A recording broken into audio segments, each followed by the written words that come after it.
दिसते का ताई? हो हो हो दिसतंय दिसतंय. दिसतंय.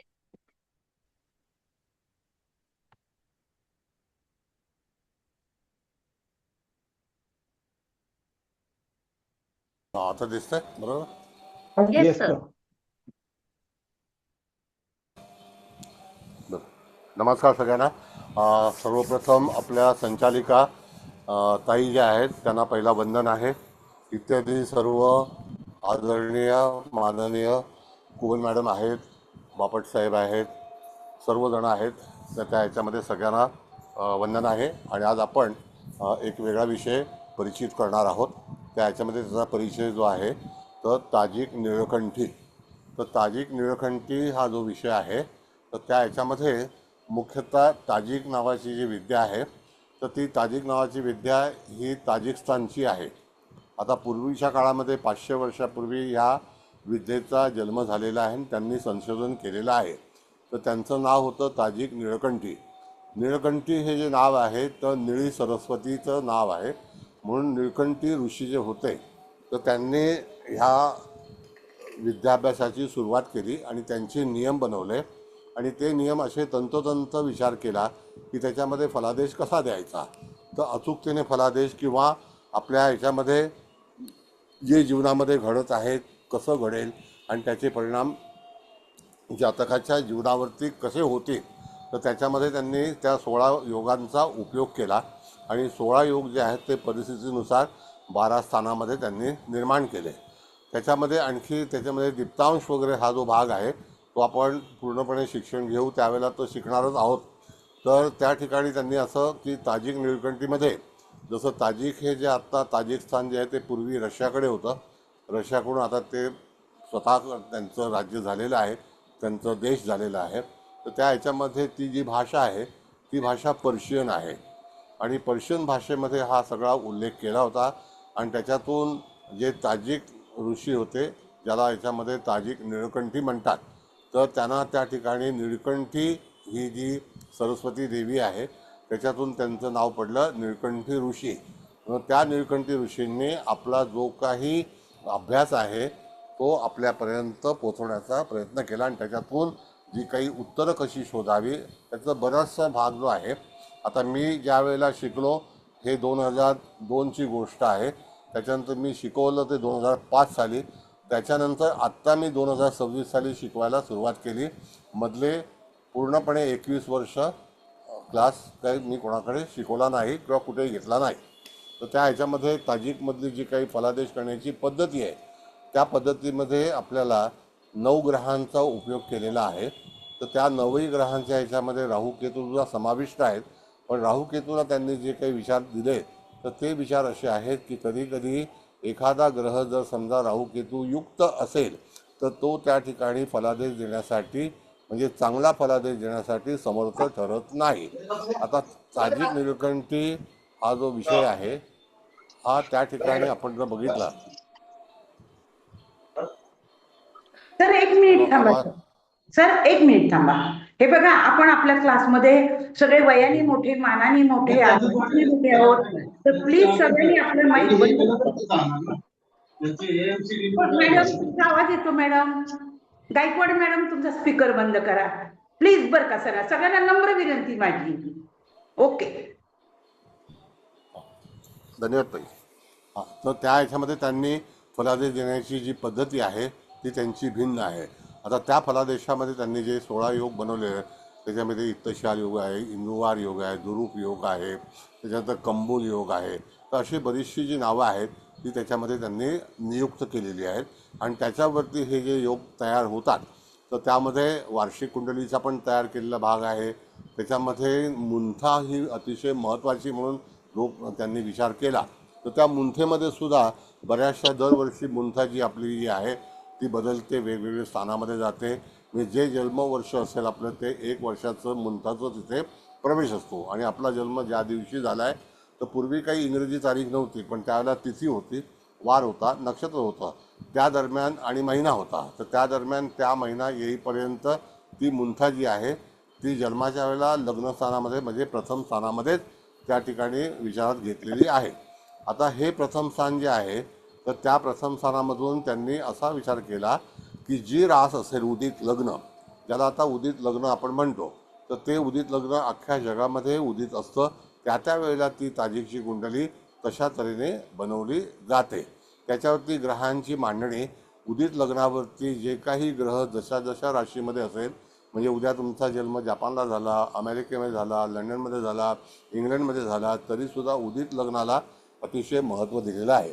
तर उदित लग्नाच्या ह्याच्यामध्ये त्यांनी स्पष्ट लग्न किंवा त्याच्यातून आणखी एक काहीतरी निर्माण होईल किंवा नवमांश निर्माण होईल असा वगैरे काही त्याच्यामध्ये त्यांनी फलादेश सांगितलेला नाही, म्हणजे त्यांनी विचारच केला नाही.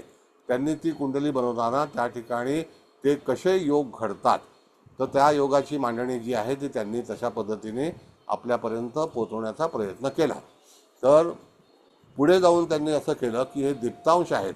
तर दीप्तांश म्हणजे काय, तर त्याचं एक कोष्टक आहे, ते आता क्लास सुरू झाल्यानंतर मी तुम्हाला मॅडमकडे देईन, मग मॅडम तुम्हाला सगळ्यांना डिस्ट्रीब्यूट करतील. मग ते कोष्टक जे आहे तर त्याच्यामध्ये दीप्तांशाला फार महत्त्व दिलेलं आहे.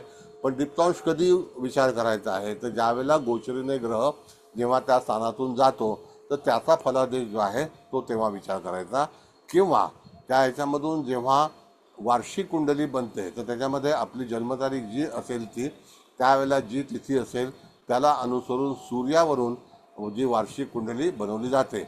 आणि मग त्या ह्याच्यामध्ये तो वार्षिक ग्रह जो आहे तो किती बलवान आहे, किंवा तो त्या ठिकाणी चुकीच्या क्षेत्रामध्ये आलेला आहे किंवा त्या कुयोगामध्ये आलेला आहे का, त्याच्यावरती वर्ष भविष्याचं फलकथन करण्याचं एक प्रकार त्याच्यामध्ये दर्शवलेला आहे. असे अनेक प्रकार जे आहेत ते तुम्हाला बोलता बोलता त्या ठिकाणी लक्षात येतील. तर ह्या ह्याच्यामध्ये आपल्याकडे काय झालं की मराठीमध्ये एकाही व्यक्तीने त्या ठिकाणी ताजिकवरती लक्ष केंद्रित केलं नाही, म्हणून हे शास्त्र थोडंसं अर्धवट राहिलं, नाहीतर ह्या शास्त्रामध्ये चांगली प्रगती झाली असती. तर आता परमेश्वराच्या कृपेने मी प्रयत्न केलेला आहे आणि त्या प्रयत्नामध्ये आता आमच्याकडे बरेचसे लोक शिकत आहेत. त्या ह्याच्यातून त्यांचा जो काही विचार करण्याचा भाग जो आहे तो त्यांनी अतिशय चांगल्यापैकी केलेला आहे. तर तसंच आपल्याला आता ताईंनी संधी दिलेली आहे. तर ताईंच्या अखत्यारीमधलं जे त्यांचं अनिरुद्ध नक्षत्र ज्योतिष नावाची संस्था आहे, तर त्यामार्फत आपण सगळ्यांना हा परिचय करून देणार आहोत. तर त्याच्यातून कुंडली बनवताना आपण जे काही साहित्य आपल्या पारंपरिक कुंडलीचं वापरतो तशा प्रकारेच वापरायचं आहे. स्पष्ट ग्रहसुद्धा तसेच विचार करायचे आहेत.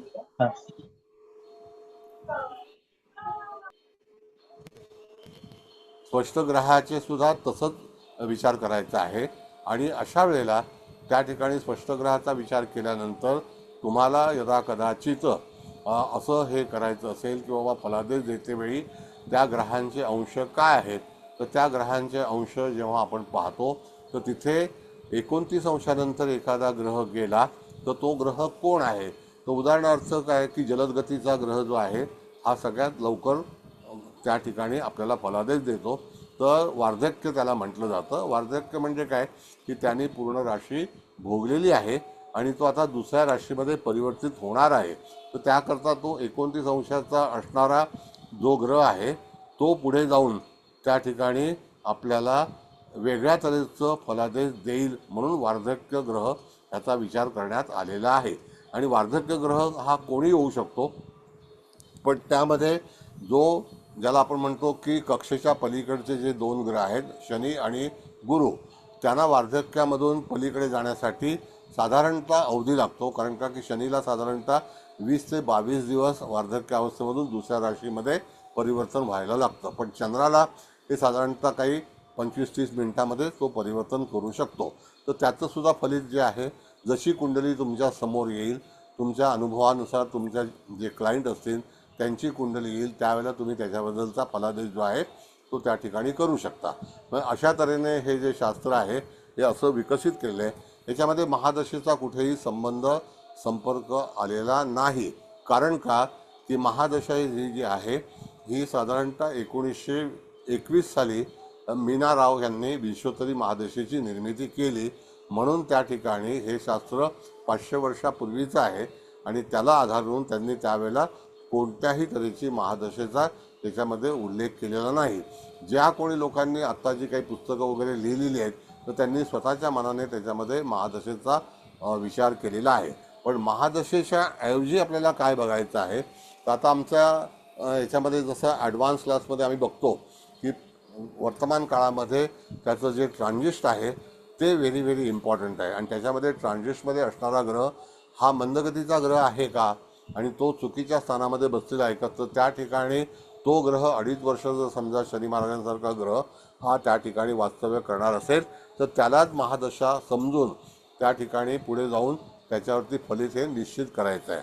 तर त्याच्यावरून समजा तो अपोक्लिनमध्ये आहे का फणफरमध्ये आहे याला गृहीत धरून नंतर त्या ठिकाणी पुढे जाऊन त्याचा विचार करायचा. यदा कदाचित असा ग्रह जेव्हा राहू शनियुक्त असेल, म्हणजे शनी राहू, गुरु राहू किंवा शनी केतू किंवा गुरु केतू, तर त्यावेळेला चांडाळ योग आणि प्रेतशाप योग याची जी गणना झालेली आहे ती सुद्धा विचारात घेतं. आणि त्यावेळेला तिथे दशेचा विचार केला तर निश्चित समजावं की त्यावेळेला त्या 2 ग्रहांची युती होते. तर त्यावेळेला त्या ठिकाणी पर्टिक्युलर तो कालावधी म्हणजे त्याला दशाकाळ म्हटलेलं आहे. मग अशा वेळेला आत्ता सध्या मीन राशीमध्ये शनी महाराजांचं जेव्हा आगमन झालं त्यावेळेला राहूसुद्धा तिथे होता.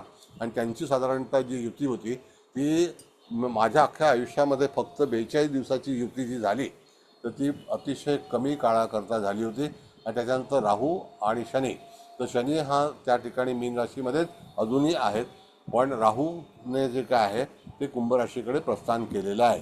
कारण राहू हा आपल्याला रेट्रोग्रेड म्हणून समजला जातो आणि शनीचं जे भ्रमण आहे ते फॉरवर्डेड आहे.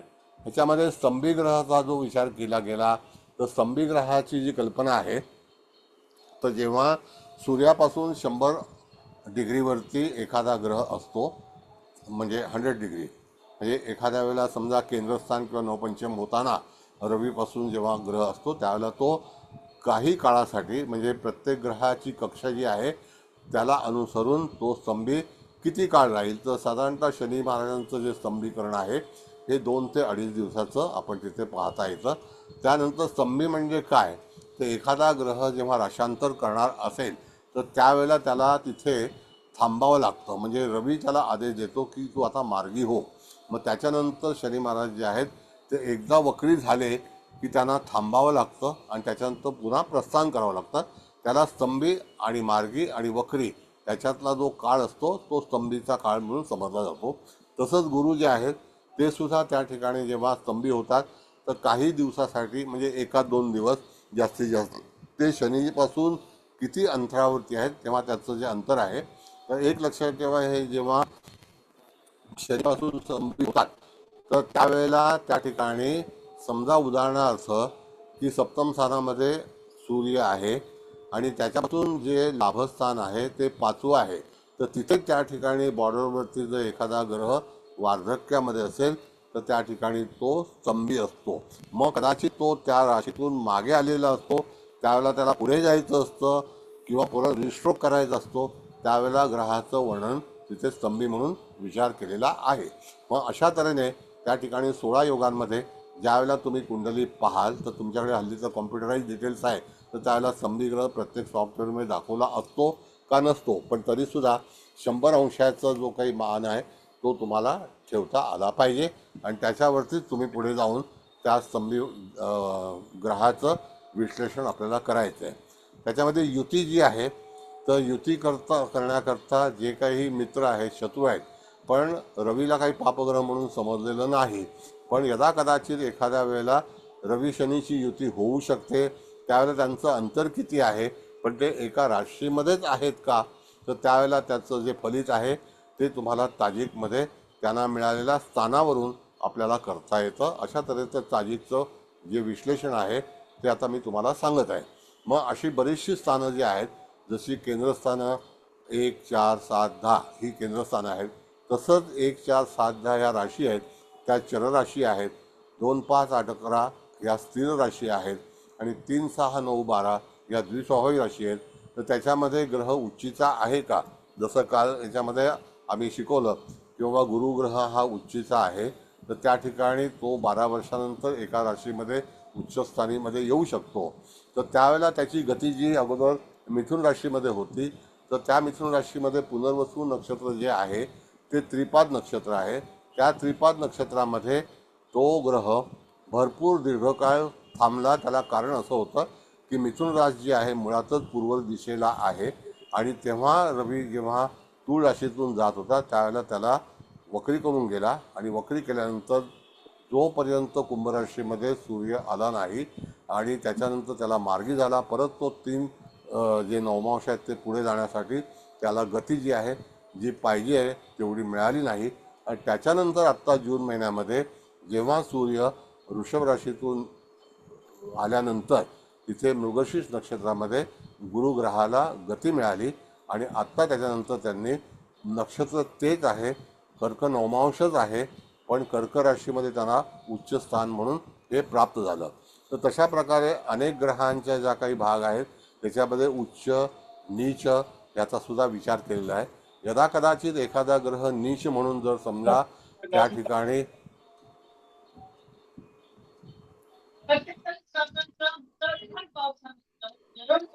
पोटे सर तुमचा माईक बंद करा प्लीज. प्लीज माईक बंद करा सर. पोटे सर. झालं मॅडम झालं.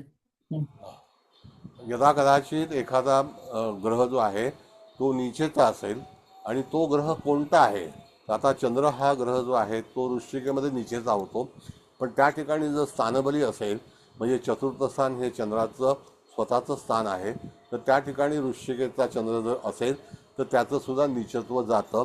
त्यावेळेला गुरु उच्चीचा आल्यानंतर त्याचं नीचत्व पूर्णपणे जातं कारण का की आत्ता गुरु उच्चीचा आहे आणि ज्यांचा चंद्र नीचेचा आहे तर निश्चितच गुरु उच्चीचा झाल्यानंतर त्या चंद्राला जास्तीत जास्त बळ मिळतं आणि ते बळ म्हणजे त्याच्या आयुष्यामधला एक परिवर्तनाचा तो योग आहे असं समजायचं. आणि तो चंद्र हा चतुर्थ स्थानाचा असल्यामुळे इथे सिंह लग्नाला हा एक वेगळ्या प्रकारचा राजयोग जो आहे तो तिथे सापडतो आणि त्याच्यामध्ये तिथे जातकाच्या जीवनामध्ये निश्चितच चांगलं परिवर्तन होतं.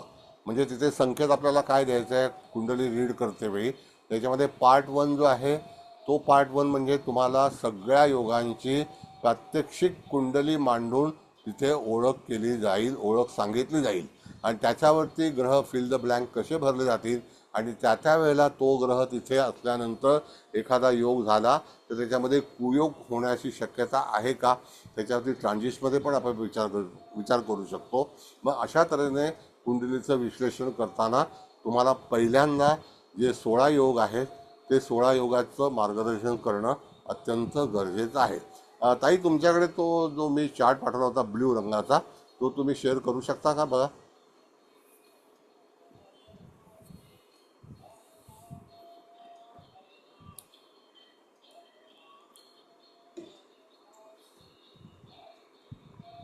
हा ताई.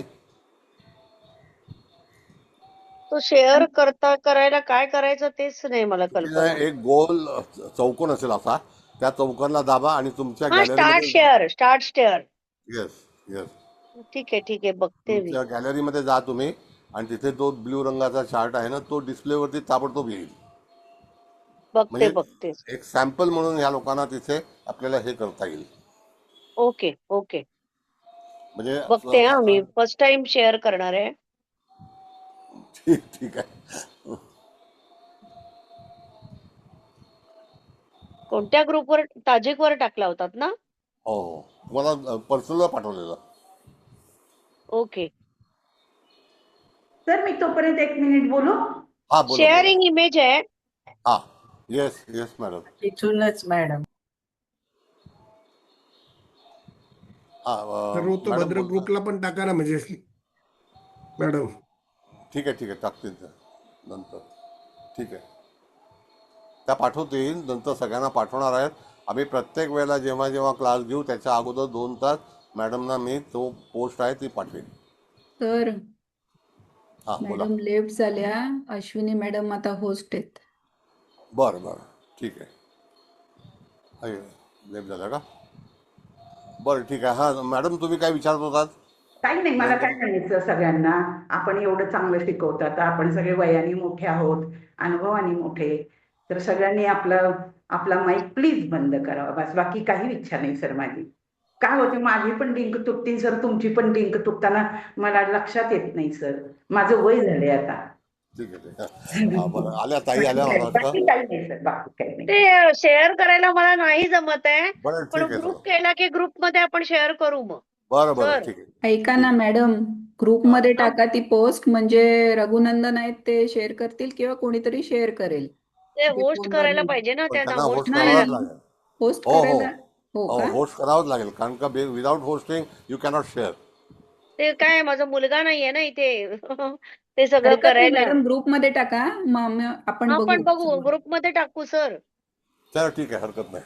बरं आता त्यामध्ये प्रत्येक ग्रहाचे जे काही जे योग होतात तर त्या याच्यामध्ये इंदुवार योग कसा होतो, इथशाल योग कसा होतो, त्याच्यानंतर तिथून आपण जर बघितलं तर कुंभल योग आहे. असे नाना तऱ्हेचे योग जे आहेत ते आपल्याला त्या त्या वेळेला आपण साधारणतः हे एक योग शिकवायला पूर्ण 2 तास लागतात. म्हणजे असं गडबडीत करून तुम्हाला नुसता डिस्प्ले केला तर तसं तुम्हाला शिकता येणार नाही. त्याच्यावरती ग्रहांची नोंद करावी लागेल. हा ग्रह इथे असेल तर काय होईल, तो ग्रह तिथे असेल तर काय होईल, ह्याची सगळी जी चर्चा आहे तर ती करावी लागते. बरं आता आणखी महादशेचं एक सांगितलं तुम्हाला.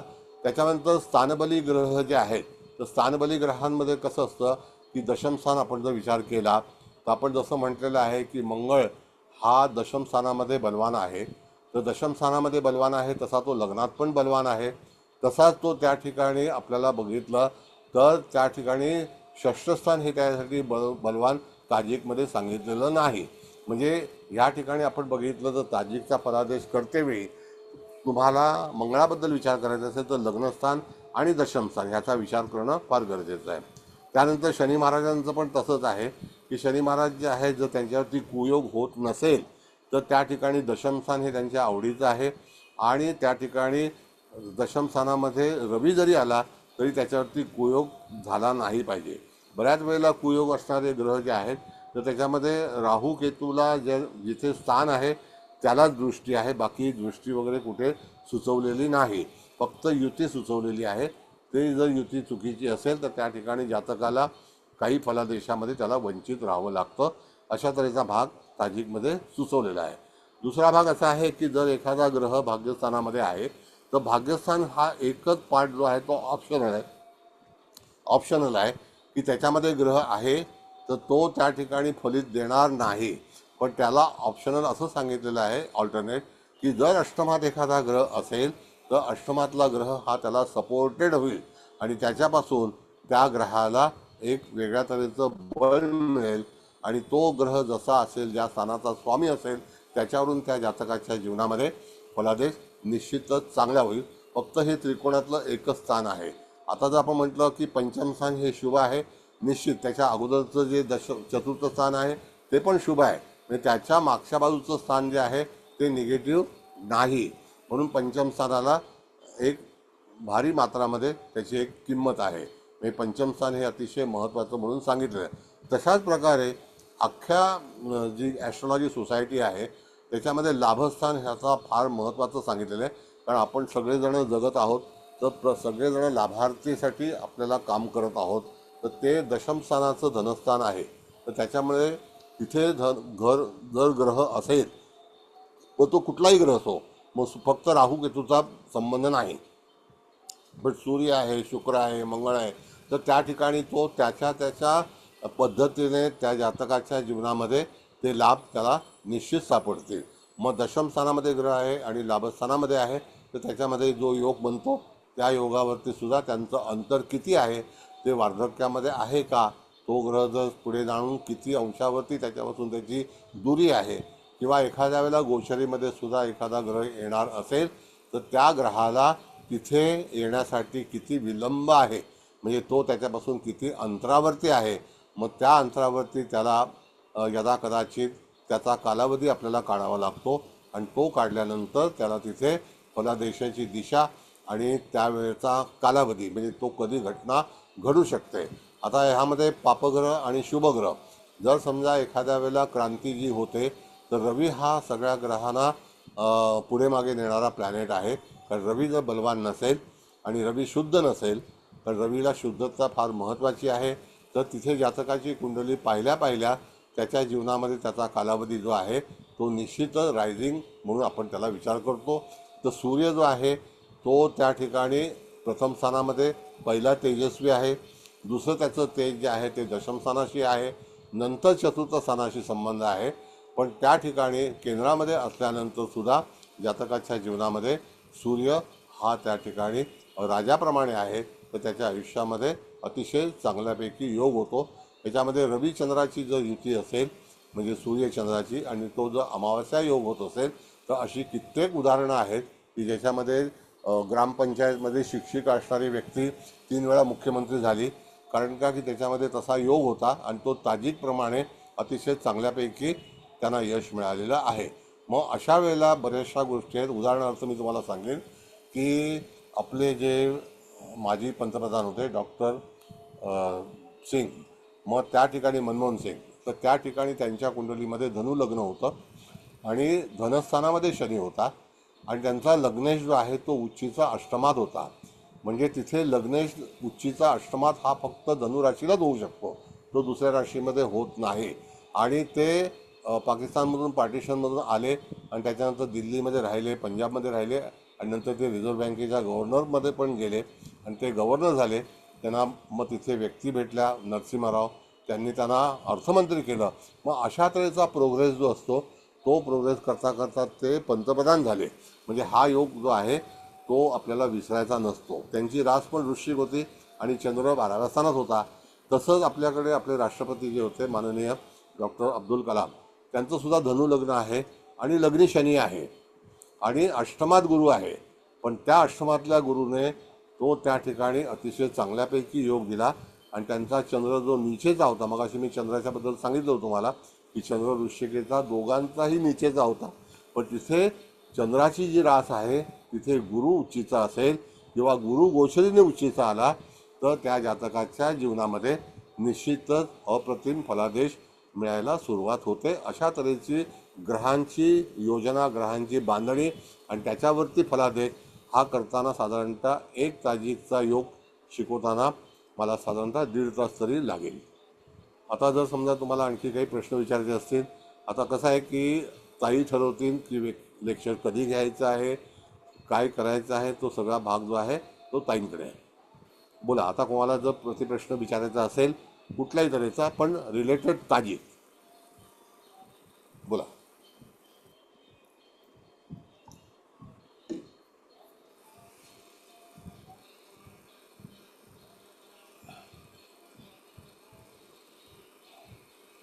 आहे का कोणाला काही प्रश्न? फार सुलभ भाषेमध्ये तुम्ही हा योग सांगितलात. मला नाही वाटत कोणाला प्रश्न असेल या विषयावर. नाही, छान तरी एक्सप्लेन सुद्धा केलंय कसं तुम्ही. आणखी कसं असतं, माणसाच्या मनामध्ये अनेक प्रश्न उपस्थित असतात. तर हा बरोबर. एक भाग आहे. कसं आहे मॅडम, जसं त्या दिवशी एका व्यक्तीने तुमच्याकडे ग्रुपमध्ये एक लेख टाकला होता, त्याच्यामध्ये पुस्तक वाचून डॉक्टर बनता येत नाही, तसंच पुस्तक वाचून ज्योतिषी पण बनता येत नाही. तर काही बरोबर. जे खरं. नियम असतात तर त्या नियमामध्ये आपल्याला विचार केला पाहिजे. तर की तिथे आपल्याला नुसतं पुस्तक वाचून तुम्ही ताजिक करू शकाल का? नेव्हर, कधीच नाही. कारण का त्याच्यामध्ये स्पष्टीकरण यायला, आताची जी ताजिकची सगळी पुस्तकं आहेत त्याच्यामध्ये आपण प्राथमिक गोळाबेरीज, गणित हे करून नंतर शेवटला ताजिकचे 10-12 श्लोक दिलेले आहेत आणि नाव पुस्तक विक्रीसाठी ताजिक दिलेलं आहे. म्हणून ताजिकचं जे बुक आहे त्या बुकमध्ये मराठी अजूनपर्यंत कोणीही तयार केलेलं नाही. तर माझ्याकडे जे पुस्तक आहे ते मराठी आहे. तर त्या ह्याच्यामध्ये मराठीमध्ये त्यांची कल्पना मांडलेली आहे आणि अतिशय हुशार व्यक्ती होत्या त्या आहेत. तर त्यांनी ते पुस्तकाचं भरपूर चांगल्यापैकी नियोजन केलेलं आहे. तर जेव्हा आपला क्लास सुरू होईल आणि संपेल त्यावेळेला मी ते पुस्तक तुम्हाला पाठवीन. नमस्कार आणि सर. नमस्ते. इथे फक्त दृष्टी नसणार आहे, म्हणजे युती फक्त असतात, दृष्टी नाही, नसणार आहे ना दृष्टी याच्यात? पण दृष्टी पण आहे, दृष्टी पण आहे, आहेत का? दृष्टी हा. दृष्टी हा, पण आहे. मला वाटलं की युती मी नाही, युती लिहिताना चुकून युती युती दृष्टी सुद्धा ना. आहे. आणि हा. आता कसं असतं मॅडम की काही वेळेला बघा, आता असं आहे की 2 शनी मंगळाची युती आहे असं समजा, तर मंगळाला 4थी दृष्टी आहे आणि शनीला 3री दृष्टी आहे. म्हणजे एक दृष्टीने तो मागे आहे, बरोबर आहे. हो. त्याच्यानंतर आपण बघितलं तर जसं शनीला 10वी दृष्टी आहे पण मंगळाला 8वी आहे हो. आणि गुरुला 9वी आहे. हम्म. आता कारण काय आहे की त्याच्यामध्ये त्यांनी असं सांगितलेलं आहे शास्त्रामध्ये की कक्षा ज्या आहेत राशींच्या, त्या कक्षा ज्या आहेत त्या कक्षेच्या पलीकडचे असणारे जे ग्रह आहेत त्यांना अतिरिक्त एक दृष्टी दिलेली आहे. मंगळ तसं आपण बघितलं तर 8व्या स्थानाच्या राशीचा मालक आहे, म्हणजे वृश्चिक राशीचा, तर त्याला एक ॲडिशनल दृष्टी दिलेली आहे. तर त्याला कारण की तो अष्टम स्थानाचा कालपुरुषाला येतो म्हणून दशम स्थान आणि नवम स्थान हे 8, 9, 10 म्हणजे 8 मंगळ, 9 गुरु आणि 10 शनी.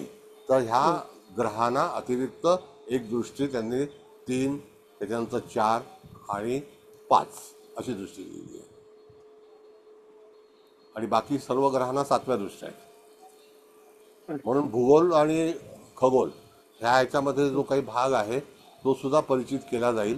तर त्या ह्याच्यातून तुम्हाला इत्यादी जर काही माहिती हवी असेल तर आपण त्याच्यामध्ये चर्चा करू. धन्यवाद. थँक्यू.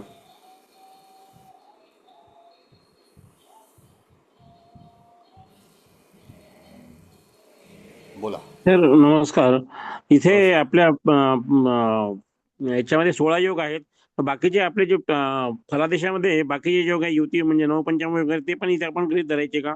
नाही नाही नाही, नवपंचम मी तुम्हाला सांगतो एक गोष्ट. कसं असतं की केंद्रातून नवपंचम होणं, आता उदाहरणार्थ मी तुम्हाला सांगतो की धनस्थान आणि षष्ठस्थान याला नवपंचम पण होतो, अष्टम स्थान आणि व्ययस्थान पण नवपंचम होईल, पण तो नवपंचम योग तिथे यशस्वी होईल असं नाही. मग तिथे कुठला ग्रह ज्या राशीमध्ये असेल, मगाशी मी तुम्हाला दोन उदाहरणं दिली की त्याच्यामध्ये गुरु उच्चीचा आहे अष्टम स्थानामध्ये आणि चंद्र नीचेच आहे 12व्या स्थानामध्ये, तर त्याला तो उपयोगात पडेल. जसं आता सिंहलग्न सुरू आहे, म्हणजे सिंहलग्नाचं पत्रिका आहे आणि गुरु 12व्या स्थानामध्ये आत्ता आहे, पण चतुर्थामध्ये चंद्र नीचेचा असेल तर त्या ठिकाणी त्याला नवपंचम नाही म्हणता येणार, पण ते एका तत्वाशी असल्यामुळे त्या ठिकाणी गुरुची दृष्टी चंद्रावरती येईल. फक्त हा गुरुला एक योग सुचवलेला आहे.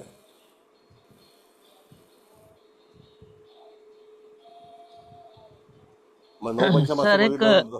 हा बोला बोला बोला. सर नमस्कार. नमस्कार. जस्ट एक किस्सा विचारायचा होता की आता आपण पारंपरिक ज्योतिष शिकलो, समजा पाराशरी ज्योतिष शिकलेलो आहे आणि आता आपण ताजिक शिकू, तर ताजिक आणि पाराशरी मध्ये हे करताना फलादेश करताना याचं जे आहे ताजिक मध्ये हे फक्त वर्षफळासाठी करायचंय का नाही, याच्यासाठी अख्ख्या करता जीवनाचा येतं? फलादेश जो आहे तो तुम्ही करू शकता. वर्षफळ हा एक लोकांनी असा आपल्याला इंट्रोड्यूस केलेला आहे. मी तुम्हाला उदाहरण सांगतो. जे लोक शास्त्री परीक्षा झालेले आहेत तर त्याच्यामध्ये त्यांना 2 योगाचं एक ज्योतिषोक्तीमध्ये कथन केलेलं आहे. त्याच्यामध्ये बिलकुल फलादेश वगैरे काही सुचवलेला नाही, फक्त हे 2 योग ताजिकमध्ये असतात असा त्यांनी उल्लेख केलेला आहे. कळलं का? ओके. हा हा. हा आता राहिला भाग काय की पराशरीचे जे नियम आहेत ते तुम्ही ताजिकला लावू शकत नाही, त्याच्यामध्ये नाही, हा. फलादेशामध्ये गडबड होऊन जाईल. ताजिक हे एक वेगळ्या तऱ्हेचं क्रीम आहे आणि त्याच्यावरती तंतोतंत फलादेश जे आहेत, जेव्हा तुम्हाला पराशरीमधून उत्तर मिळत नसेल, आता पराशरीमध्ये मुख्य मूळ पराशरी काय आहे आणि आत्ता लोकांनी छापलेलं ह्याचं त्याचं चोरून ते पराशरी काय आहे. म्हणजे मी तर लेखकाला सांगतो की बाबा तू जर लेखक आहे तर सरळ तू वाक्य बोल की ह्याच्यामध्ये हा संदर्भ आहे, हा असा असा आहे. तू उगाच काहीतरी पुस्तक छापून सांगू नको की मी तिथे पुस्तक लेखक आहे म्हणून. तर असे लेखक आत्ताचे ज्या पिढीतले आहेत ते सगळं इंटरनेट इकडून तिकडून जमा करतात आणि बऱ्याच वेळेला असं पाहिलेलं आहे की सरकारी नोकरीतून रिटायर झालेले जे काही लोक जे आहेत त्यांच्याकडून पुस्तकं लिहून घेतात आणि आपल्या नावावरती छापतात. हा आरोप नाही, ही सत्यता आहे. बरोबर आहे. मला पण पुस्तकाचे फोन येतात गुजरातमधून की तुम्हाला टेरोचं पुस्तक छापून पाहिजे का. मी म्हटलं कशाला, टेरो माझं कंठस्थ आहे, मी कशाला छापून घेऊ, आणि माझ्या हस्तलिखित नोट्स आहेत. कळलं की नाही. आता सर्वतोभद्र चक्र सुद्धा हस्तलिखित नोट्स माझ्या स्वतःच्या आहेत, तर त्या मी 2002 साली तयार केल्या होत्या. म्हणजे मी सर्वतोभद्र चक्र 99ला हे केलं होतं. मग अशा वेळेला त्या ठिकाणी कसं असतं की उगाच काहीतरी पराशरी याच्यामध्ये जर आपण मिक्स केलं तर आपला फलादेश चुकू शकतो. जे बरोबर आहे. नियम आहेत ते नियम तुम्हाला पालन करणं फार गरजेचं आहे. आणि नियम एकदा तुम्ही सोडत चाललात की आपल्याला ती सवय लागते, मग आपण त्या ठिकाणी नो एंट्रीमध्ये पण प्रवेश करतो, असं आहे. ओके. मग आता याच्यामध्ये मुंथा इम्पॉर्टंट आहे का हो, या हो. याच्यामध्ये? मुलगा हा फॅक्टर आहे. सहम हा फॅक्टर नाही. सहम हे एक वेगळ्या तऱ्हेचं गणित आहे. तर विष्णू सहम आहे, भाग्य सहम आहे, लक्ष्मी सहम आहे, असे सहम जे आहेत ते भिन्न भिन्न सहम आहेत. तर त्याचं गणित जे आहे ते तुम्हाला उदित लग्न, उदित चंद्र, उदित शुक्र ह्याच्यातून मिळणारा जो ग्रह आहे, जसं आता आपण भाग्य सहम काढतो तर स्पष्ट लग्न, अधिक स्पष्ट चंद्र, वजा स्पष्ट रवी, मग त्याच्यामध्ये सहममध्ये असे अनेक प्रकार आहेत. तर त्यातल्या त्यात ते सहम आहे अशा अशा तऱ्हेने बनतील. तर सहम हा एक डिफरंट विषयच आहे तो. मुंथा हा त्याच्यामध्ये आली जी मुंथा आहे तर ती ताजिक म्हणूनच जन्म घेतलेला आहे मुंथेने. आणि वर्षेश म्हणून जो भाग आहे की वर्षफल आपण जेव्हा काढतो त्यावेळेला तिथे बलवान असणारा ग्रह हा आपल्या वर्षाचा कारक ग्रह म्हणून समजला आहे आणि तोच आपल्याला फलित देणार आहे, म्हणून त्याला वर्षेश म्हणून नाव दिलेलं आहे. Okay sir, thank you so much. Thank you. तर आपण आता 2 पत्रिका सांगितल्या, मनमोहन सिंग आणि दुसरे कोण? Doctor Kalam, Abdul Kalam, okay okay. राष्ट्रपती.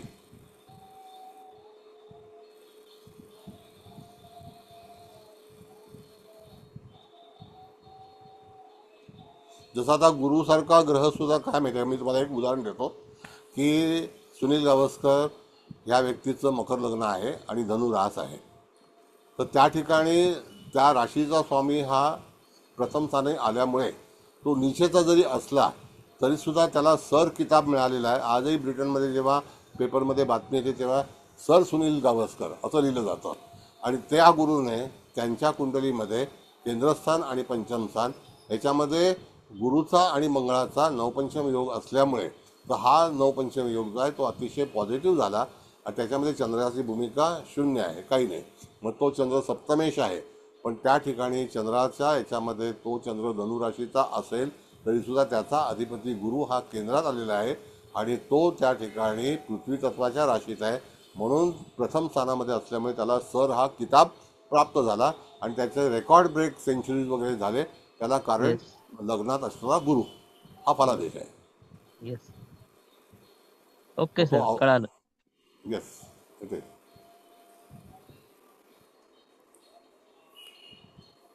पण लग्नामध्ये गुरु उच्चित असेल तर आणखी वेगळं फळ मिळतं, बरोबर. असा भाग आहे. पण त्याच्या योगामध्ये त्याचा मित्र आहे का हा एक महत्त्वाचा भाग आहे.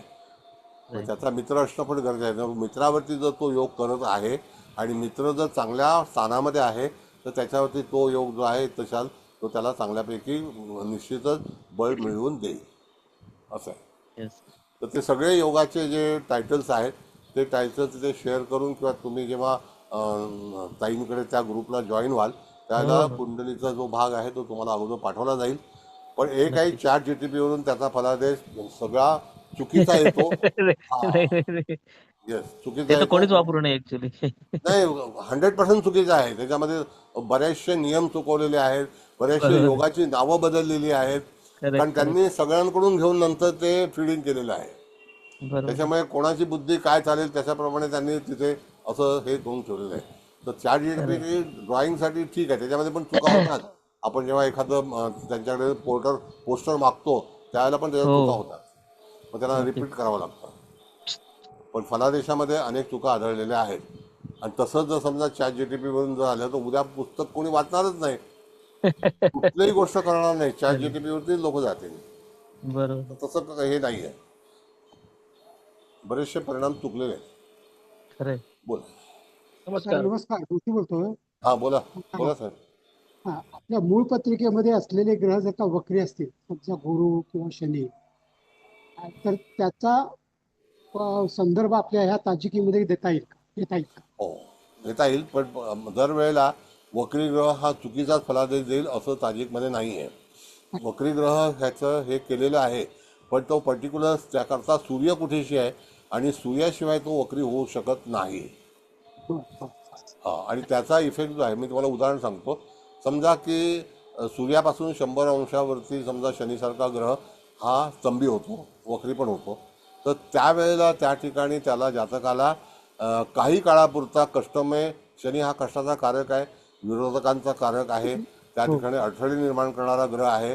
तर त्याचे अडथळे हे निश्चित होणार. पण कुंडली पूर्णपणे फेल्युअर असेल असं म्हणता येणार नाही. उदाहरणार्थ की जसं की तुम्हाला सांगतो, आपले धीरूभाई अंबानी होते, त्यांचं धनु लग्नी रविचंद्राची युती होती. हा एक फार मोठा राजयोग आहे. तर त्या राजयोगामध्ये त्यांच्या धनस्थानामध्ये शनी होता. तसंच लग्नस्थानामध्ये अब्दुल कलामांचा होता. तसंच त्या ठिकाणी धनस्थानामध्ये मनमोहन सिंगांचा पण होता. म्हणजे त्या ठिकाणी धनस्थान जर समजा बाधित आहे असं म्हणता येणार नाही, जरी तो ग्रह वक्री असला तरी सुद्धा. म्हणजे तिथे जी व्यक्ती रिझर्व्ह बँक ऑफ इंडियातले गव्हर्नर झाली, त्याच्यानंतर ते अर्थमंत्री झाले, प्राईम मिनिस्टर झाले, तर ह्या ठिकाणी पोहोचण्यासाठी त्यांना भरपूर काही करावं लागलं आणि शेवटपर्यंत अतिशय चांगल्यापैकी आयुष्य जगले. तर तो हा ग्रहांचा फलादेश आहे. म्हणून तिथे रवी, जसं मला सांगतो, मायावती जी आहे त्यांचं मकर लग्न आहे, तर लग्नी मकर लग्नाला रविचंद्राची युती आहे. तर रविचंद्राच्या युतीमध्ये आपण बघितलं तर रवी अष्टमेश आहे मकर लग्नाला, नाही का, आणि चंद्र सप्तमेश आहे. आणि ते दोघं एकत्र आले आहेत आणि त्यांना 3 वेळा मुख्य, म्हणजे जी व्यक्ती काशीराम नसते तर मायावती जन्माला आलीच नसती, असं आहे. मग अशा ह्या कुंडलींचा दाखला जो आहे तो आपल्याकडे असल्याशिवाय आपण पुढचं प्रेडिक्शन, कष्टाचं जीवन हे प्रत्येकाला आहे. आता आपले पंतप्रधान आहेत, त्यांनी सुद्धा अमाप कष्ट काढलेले आहेत, त्याच्यानंतर आज ते विराजमान झालेले आहेत. मग त्या ठिकाणी त्यांच्या कुंडलीमध्ये सुद्धा कष्टाचा भाग जो आहेच. पण कुठलं स्थान बलवान आहे, त्यांची रास वृश्चिक आहे. आता त्यांना त्या ठिकाणी गुरु उच्चीचा आलेला आहे, त्यांचं सिंह लग्न आहे, लग्नी शनी आणि शुक्राची युती आहे. आणि आज शनीने त्यांना एवढं दिलं की त्यांचं लाईफ लक्झरियस करून ठेवलं, असं आहे.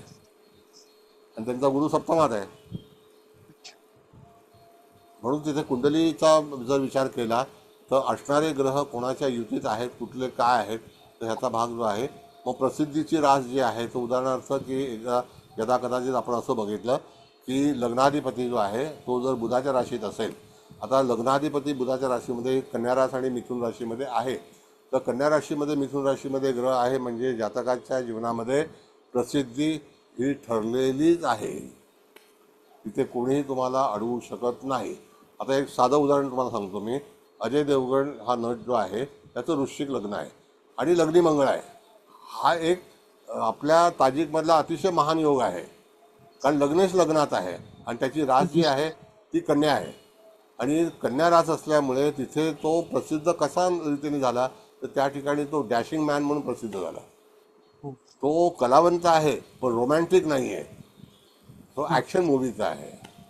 म्हणजे त्याला काय जमेल, म्हणजे सगळ्यांनाच शुक्राच्या भूमिका जमतील का असं नाही. जसं आता उदाहरणार्थ राजेश खन्ना जो आहे, तर त्या राजेश खन्नाच्या कुंडलीमध्ये लग्नी गुरु आहे आणि सप्तमात, म्हणजे राजेश खन्ना आता नाही आहेत पण त्यांच्या कुंडलीमध्ये रवी, बुध आणि शुक्र हे 3 ग्रह जे आहेत हे सप्तम स्थानात आहेत आणि लग्नी गुरु आहे. त्या लग्नी गुरु असणाऱ्या ग्रहाने त्यांना एवढं काही दिलं की त्यांना लहान वयामध्ये अतिशय मोठा नट बनवलं, फार चांगली प्रसिद्धी दिली, 2 वेळा खासदार झाले. पण त्याच्यानंतर अधोगती का झाली, कारण त्यांच्या कुंडलीमध्ये राहू, केतू आणि चंद्राचा गैरकंबूल योग आहे. मग तो गैरकंबूल योग जातकाला नेऊन तो आपटणार आहे. आणि दुसरी गोष्ट की दुसरा गैरकंबूल योग जो आहे तो 12व्या स्थानातला शनी आणि 6ष्ठ स्थानातला मंगळ, त्याने अनेकांना हरवण्याचा प्रयत्न केला, नंतर तो स्वतः हरला. तर त्याला कारण अधोगती ही कशी तयार झाली आणि गती पण मिळाली आणि अधोगती पण मिळाली. तर हे कुंडलीचे जे नियम आहेत हे कालांतराने गोचरीवरती त्याचा इफेक्ट काय होईल. मूळ कुंडली चांगली आहे पण त्याच्यानंतर दुसरी कुंडली जी आहे ती जर बाधित झाली असेल गोचरीने, तर तो जो भाग आहे तो आपल्याला डिलिव्हरी कशी करेल हा एक भाग आहे. तर डिलिव्हरी प्लॅनेट जो आहे तो फार महत्त्वाचा आहे आणि तो इफेक्ट कोणाला देईल की जे मूळचे ग्रह आहेत त्याला तो इफेक्टेड असेल. मग नंतर त्याला तिथे भरपूर प्रमाणामध्ये वैयक्तिक जीवनामध्ये अनेक प्रश्न उपस्थित झाले. तो सुपरस्टार झाला पहिला, हे सुद्धा त्याला नशिबाने मिळालं. त्याला कारण ते गुरुचं होतं. म्हणजे सुपरस्टार झाला त्याला कारण गुरुचं होतं. म्हणजे गुरु हा लग्नस्थानामध्ये आल्यानंतर त्याला लहान वयामध्ये, वयाच्या 24व्या वर्षी बिकम ॲक्टर असं आहे. तर म्हणजे एवढ्या प्रसिद्धीला पोहोचणं तिथे मिथुन रास असल्यामुळे प्रसिद्धीचा भाग आहे. दुसरा भाग असा तुम्हाला साहेब सांगतो मी की गुरु हा असा ग्रह आहे. आता आपण जेव्हा मंदिरामध्ये जातो तर मंदिरात जाताना गुरु हा म्हणजे आपल्या समोर उभी असणारी देवाच्या जवळ असणारी व्यक्ती म्हणजे गुरु. जो देवाच्या जवळ उभा आहे. आता आपण समजा महालक्ष्मी दर्शन आहे, विठोबाचं आहे, लक्ष्मीनारायणचं मंदिर आहे, त्या मंदिराच्या गाभाऱ्यामध्ये उभा असणारा पुरोहित हा गुरु आहे आपल्यासाठी. देव गुरु नाही आहे, म्हणजे त्याच्यासमोर उभा राहणारा गुरु. मग त्या गुरुला जर देवाच्या जवळ उभं राहण्याची संधी मिळते, ती कोणामुळे मिळतं? तर ती गुरुमुळे मिळते. मग तिथे राहू म्हणून तिथे तो हे करू शकणार नाही की दैत्यांचा गुरु शुक्र जो आहे त्याची पण तिथे लायकी नाही आहे. म्हणजे त्या ठिकाणी गुरुच्या बाबतीमध्ये असं आहे की तुम्हाला गुरु हा प्रसाद देताना तिथे तुम्हाला जातपात विचारत नाही. तो त्याचं काम आहे की त्याला जातकाला प्रसन्न करणं, त्याला प्रसाद देणं, त्याच्यावरती आशीर्वाद देणं, आणि आशीर्वाद देण्याचे जे हक्क आहेत ते संपूर्णपणे गुरुग्रहाकडे सोपवलेले आहेत. आणि बद्दुआ देण्याचे जे हे आहेत ते शनीकडे सोपवलेले आहेत. म्हणजे दुआ और बद्दुआ या दोन्ही गोष्टी ज्या आहेत तर तिथे शनी आणि गुरु हे जसं धनु आणि मकर एका शेजारी आहेत आणि मीन आणि कुंभसुद्धा एका शेजारी आहेत, तसं दुआ और बद्दुआ जो आहे तो गुरु आणि शनीच्याकडे सोपवलेला आहे. आणि म्हणून गुरु शनीची युती ही एका राशीमध्ये 60 वर्षानंतर ते एकत्र येतात, ते पर्टिक्युलर. आणि कालांतराने 20 वर्षानंतर एका राशीमध्ये त्यांची युती होते, पर्टिक्युलर राशीमध्ये. म्हणजे हा सुद्धा एक भाग जो आहे तो खगोली आहे, असा आहे. नमस्कार त्याच्यात साहेब. असं- नमस्ते. माझा एक प्रश्न आहे की आजकालच्या ह्याच्यात धकाधकीच्या जीवनामध्ये ते सगळे आत्ताची यंगस्टर्स जी मुलं आहेत त्यांना काय पाहिजे असतं, इन्स्टंट रिझल्ट पाहिजे असतं. हां तर ह्याच्यामध्ये काही काही वेळेला जॉब चेंज करायचा आहे आम्हाला आम्हाला ह्याच्यातनं आम्ही बाहेर पडून दुसऱ्या ह्याच्यामध्ये बाहेर पडू, तर हे ह्याच्यामध्ये आपल्याला कळतं का?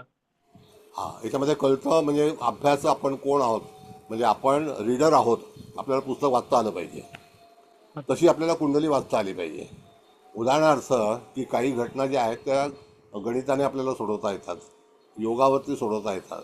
पण हल्लीची स्थिती जी आहे की लोकांना पगार आता मिळत नाही, तर त्याला ज्योतिषी जबाबदार नाही आहे, त्याला अर्थव्यवस्था जबाबदार आहे.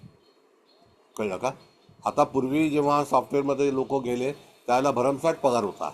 आता लोक अमेरिकेत जात नाही, कारण का आता 1,00,000 रुपये तर त्याला विजा 18ला द्यायला लागतो. 1,00,00,000 रुपये, सॉरी 1,00,00,000 रुपये. मग आता त्या ठिकाणी ते अप्रुव्हल नाही आहे तसं. म्हणजे सिच्युएशन मार्केटची जी आहे त्याच्यावरती फलित आधारित आहे.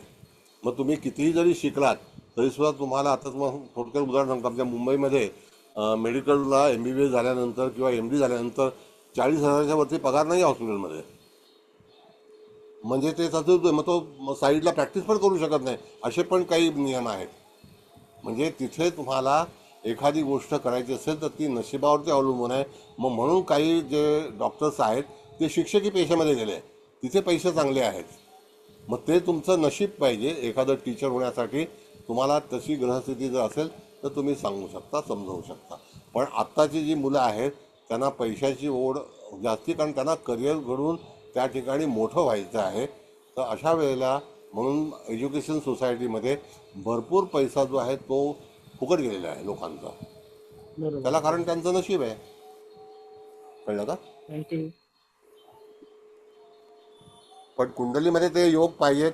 तर आता अशिक्षित असणं आणि शिक्षित असणं, आता अशिक्षित माणसं पैसे कमवत नाहीत का? सांगा. खूप खूप शिक्षित माणसांपेक्षा जास्त तेच कमवतात. हां, मग त्याला कारण काय त्या की त्यांची लोकांना येस डोकं कमी असतं बुद्धीचं, सॉरी शिक्षणाचं.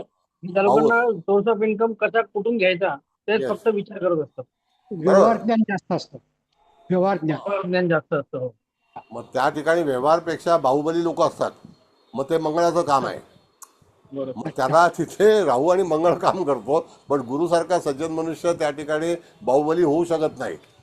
मग तो त्या ठिकाणी सांगतो ठेविले अनंत तैसेशी राहावे, त्याला कधी कमतरता पडतच नाही, असा भाग. म्हणून बऱ्याच वेळेला पत्रिका वाचताना असे जे नियम आहेत ते नियम आपल्याला व्यवस्थित विचार करून नंतर पुढे त्या ठिकाणी भविष्य कथनाचा प्रयत्न केला पाहिजे. बोला कुबल मॅडम, तुम्हाला काही विचारायचं आहे? नाही सर, छान सांगताय ना तुम्ही. हा, आता विचारायचंच म्हणालात म्हणून मी एक फक्त विचारते, म्हणजे ह्यांना कळेल सगळ्यांना. तुम्ही वर्षफल मध्ये तो वर्षेशचा उल्लेख केला ना, तर बलवान ग्रह, तर बलवान इन द सेन्स म्हणजे आयदर त्या स्वतःच्या राशीतला किंवा उच्च राशीतला असं म्हणायचंय की जास्त डिग्रीचा. नाही, सांगतो मला. हम्म, आता याच्यामध्ये वेगवेगळे तऱ्हेचे लोकांची मांडणी आहे. पहिली हम्म. गोष्ट म्हणजे आपली त्या वर्षाची रास ही आपली महत्वाची आहे. हो. तो राशी स्वामी झाला, येस. बरोबर आहे. त्याच्यानंतर सूर्य हा कोणत्या राशीचा, तो त्याच राशीमध्ये असेल, तो त्या स्थानामध्येच असेल वर्षकुंडलीला. आपण वर्षकुंडली बनवली होती, हो म्हणजे हो. सूर्याचं बदल होणार नाही. नाही. जर समजा त्या ठिकाणी सूर्य एका ग्रहासोबत आला त्या वर्षी, उदाहरणार्थ गुरु सूर्याची युती झाली तर बलवान बर. गुरु असेल, हम्म, हम्म, हम्म. आणि चंद्रगुरूची युती झाली तर गुरु बलवान असेल. मग चंद्र जर समजा त्या ठिकाणी एखाद्या वेळेला वृश्चिक राशीत आहे आणि मंगळ उच्चचा झाला तर वर्षफळामध्ये मंगळ बलवान आहे. हम्म. म्हणजे चंद्र हा कुठून प्ले करतो, तर चंद्राला नियम दिलेला आहे की तुझा जो काही बॉस आहे, तर आपला राशी स्वामी ज्याला आपण म्हणतो, तो चंद्र निवडतो. हम्म. ते अधिकार चंद्राकडे आहेत. बरोबर. कळलं का? हो. मग तिथे चंद्र समजा त्या ठिकाणी वृषभ राशीत आला तर त्याला शुक्र बघितला पाहिजे, आणि शुक्र जर चांगल्या अवस्थेत असेल तर तुम्हाला शुक्र हा त्या वर्षेस म्हणून तिथे कथन केला जातो. पण शुक्राची अवस्था जर खराब असेल तर त्या ठिकाणी वर्षफळ हे तुम्हाला चांगलं मिळत नाही. म्हणून वर्षफळ करते वेळी चंद्र हा वृषभ राशीत किंवा तूळ राशीत असेल आणि शुक्र राहूच्या युतीत असेल किंवा केतूच्या युतीत असेल तर तिथे वर्षफळ चांगलं मिळणार नाही. थँक्यू. येस,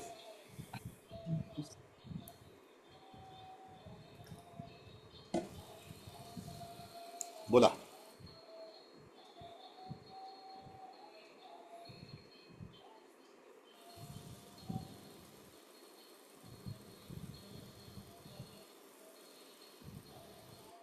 आणखी काय विचारायचं आहे का?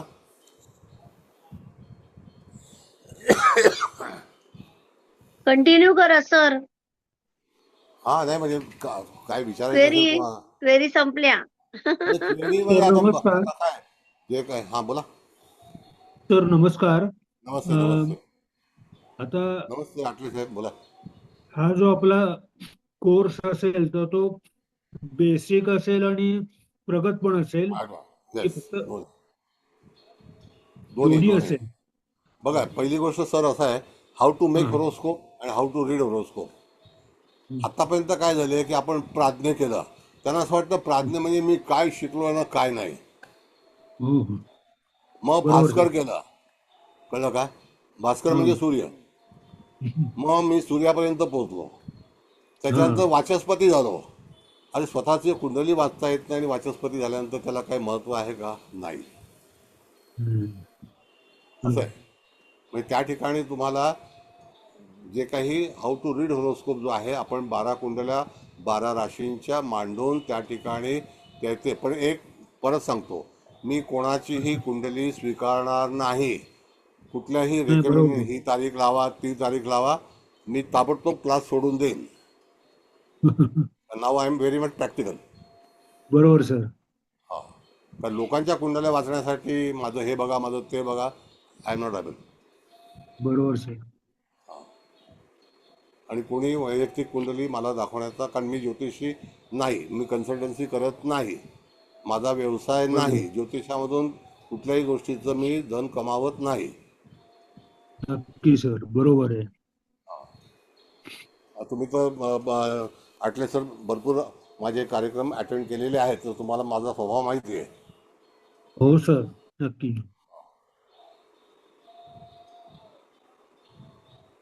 Thank you sir. Thank you sir. बोला, आणखी कोणाला हे? नमस्कार सर. मी नमस्ते. नम्रता जोशी बोलते. सर, बरोबर. माझा एक प्रश्न होता की अस्तंगत ग्रहांसाठी पण आपण वापरू शकतो का हे? हा, लावू बघा, शकतो आता का? मॅडम सांगतो तुम्हाला मी. ऐका, हा. हा चांगला विषय काढलाय तुम्ही. कसं आहे की आकाशामध्ये ज्या वेळेला सूर्य, बुध, शुक्र हे बऱ्याच वेळेला एकत्र येतात. कधी कधी दुसरा ग्रह पण, आता त्या ठिकाणी गुरु हा जेव्हा अस्त होणार तर त्या ठिकाणी सूर्य जो आहे तो 15 जुलैला याच्यामध्ये कर्क राशीमध्ये प्रवेश करेल. त्यावेळेला गुरुचंद्राची युती असेल, गुरु आणि सूर्याची युती असेल. आता अशा वेळेला आपण जर बघितलं तर बुध आणि रवी हे बुध आदित्य योगामध्ये असतात त्यावेळेला बुध असतो की नाही? बरोबर मग अशा बरोबर वेळेला जगामध्ये करोडो लोक जन्माला येतात, ते सगळे मूर्ख असतात का? नाही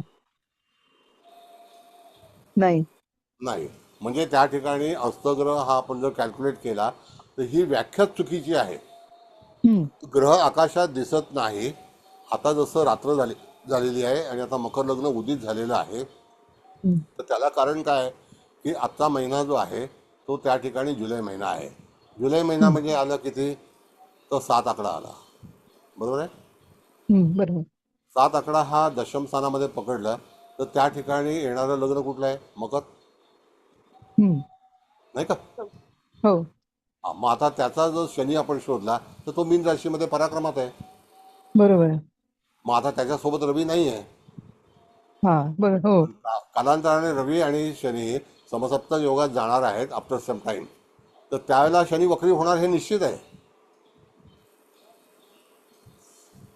कर्क बरोबर राशीला जेव्हा हे जाईल, आता तो तेव्हा अस्त होईल का? आता रवी समोर समजा रवीच्या सोबत समजा एखादा ग्रह असेल, आता मी तुम्हाला सांगितलं गुरु, तर गुरु अस्त झाल्यानंतर सगळी जी काही आपली आर्थिक यंत्रणा जी आहे किंवा एज्युकेशन सोसायटी ती सगळी ठप्प होणार आहे का? नाही अजिबात नाही. मग तिथे आपण जेव्हा काही वेळेला फलित करतो त्या फलितामध्ये आपल्याला प्राज्ञेमध्ये शिकवलेलं असतं हा ग्रह असतं आहे, हा कधीही जीवनात फलादेश देणार नाही. त्याच्यावरती वाद असा आहे की जर बुध वारंवार जर समजा अस्त होत असेल तर ती सगळी बुद्धू माणसं जन्माला येणार. कारण बुध हा बुद्धीचा कारक आहे, व्यापाराचा कारक आहे. म्हणजे जगात सगळे व्यापार बंद होणार का? नाही अजिबातच नाही. मग तिथे लॉजिक चुकतं आपलं, कळलं का? तिथे लॉजिक चुकतं. Yes sir thank you so much. खूप आता छान एक्सप्लेन केलं. नाही सांगतो तुम्हाला मी. आता माझा सूर्य आणि मंगळ हे दशम स्थानामध्ये आहेत आणि त्यांचा 22 कलेचा फरक आहे. मग माझा मंगळ निर्बली आहे का? तुम्हाला वाटतं माझ्या वाचेवरून की मी निर्बली आहे? नाही सर अजिबातच नाही. मग तो कॉन्फिडन्स माझ्याकडे आहे.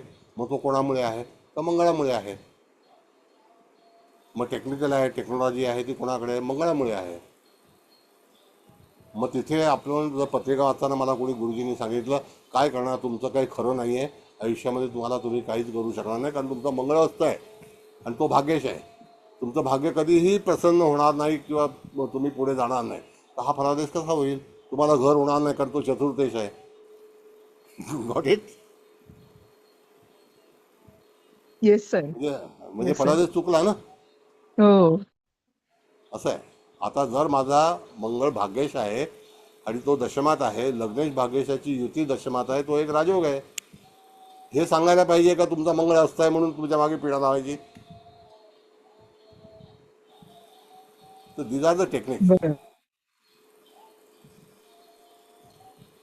म्हणून कधीही पत्रिका कथन करताना आपल्याला जे काही स्टडी आहे तो आवश्यक आहे. If you don't have you never. असं आहे. म्हणून प्रत्येक वेळेला हे जे काही नियम दिलेले आहेत हे ह्यांनी तुम्ही जर बृहस्पराशरी वगैरे जेव्हा वाचाल जुने ग्रंथ जे आहेत त्याच्यामध्ये अस्तग्रहाचं वगैरे वर्णन नाही आहे. मग आत्ता समोरचं उदाहरण आहे, 15 जुलैला जेव्हा कर्क राशीमध्ये सूर्य जाणार त्यावेळेला गुरु सोबत एकाच राशीमध्ये असणार की नाही, त्यावेळेला गुरुची गती जास्त वाढेल आणि आत्ताच वाढायला सुरुवात झालेली आहे. आणि तो त्या ठिकाणी रवी जेव्हा सिंह राशीमध्ये जाईल त्यावेळेला गुरुची गती जी आहे ती मंदावेल. तर हा गतीचा भाग झाला खगोलीय, बरोबर आहे? Yes yes sir. तर खगोल तुम्हाला माहिती असायला हवं. खगोलाशिवाय तुम्हाला भूगोल येणार नाही आणि खगोल आणि भूगोल ह्यांचं एकत्रीकरण म्हणजे ज्योतिष आहे. असं आहे. बोला. फार छान प्रश्न विचारला. धन्यवाद मॅडम. सर तुमचे पण धन्यवाद. खूप छान एक्सप्लेन केलं. Thank you so much. नाही ही गरज आहे ना काळाची. कसं असतं मॅडम माहिती होय आहे सर. का, आता किती जे झालं तरी सुद्धा माझं धर्म आहे की मला तुम्हाला चांगलं ज्योतिष शिकवायला पाहिजे आणि मी तेच करत बसलो हा असतं आहे तो मस्त आहे त्याला काही अर्थच नाही आहे ज्योतिषाला. मग तुम्ही दुसरीकडे शिकला प्राथमिक ते काय आणि हे काय सगळं सारखंच आहे. श्रीखंड आणि बासुंदीमध्ये फरक आहे ना. हो सर, खरंय. असा भाग आहे. दोन्ही दुधाचे पदार्थ आहेत, पण चांगलं काय आहे, ज्या वेळेला जसं गरज असेल त्यावेळेला. गुढीपाडवा असेल तर श्रीखंड, असं आहे. तुम्हाला तांत्रिक जे काही विचार आहेत ते केले पाहिजे, अदरवाईज नाही. सर एक विचारू का? हा बोला ना, बोला. काही काही लोकांकडे असे येतात की आमच्याकडे जन्मतारीख आम्हाला माहिती आहे, पण ओके. आमच्याकडे वेळ नाही माहिती, काय माहिती नाही, मग त्याच्यावरनं पण ते हे निघतं का? हो, निघतं निघतं निघतं, काढू साहजिक शकतो. ज्योतिष हो हो काढू शकतो हो. काढू शकतो. मग ते म्हणतात की आम्हाला वेळच माहिती नाहीये, आम्हाला काहीच नाही, माहिती पण नाही. बघा, पहिली गोष्ट म्हणजे तुम्हाला एक लक्षात घ्या, ताजिकमध्ये काढताना जो BTR वापरला जातो, तो BTR ताजिकमध्ये सुद्धा त्याचा वापर करू शकतो आपण. आता त्याच्यामध्ये नाव गाव आणखी इत्यादी, आज मला वाटतं आठले साहेबांनी बरेचसे परिचय पाठवलेले आहेत BTR बद्दल, बराच लांब लचक आहे. तर त्या ठिकाणी तुम्हाला जर पत्रिका बनवायची असेल, तारीख माहिती आहे, तर एक 10 मिनटं लागतात ॲसेंडंट नक्की करायला, जास्त वेळ लागत नाही. चेहऱ्यावरती सगळं लिहिलेलं असतं, असं आहे. थँक्यू.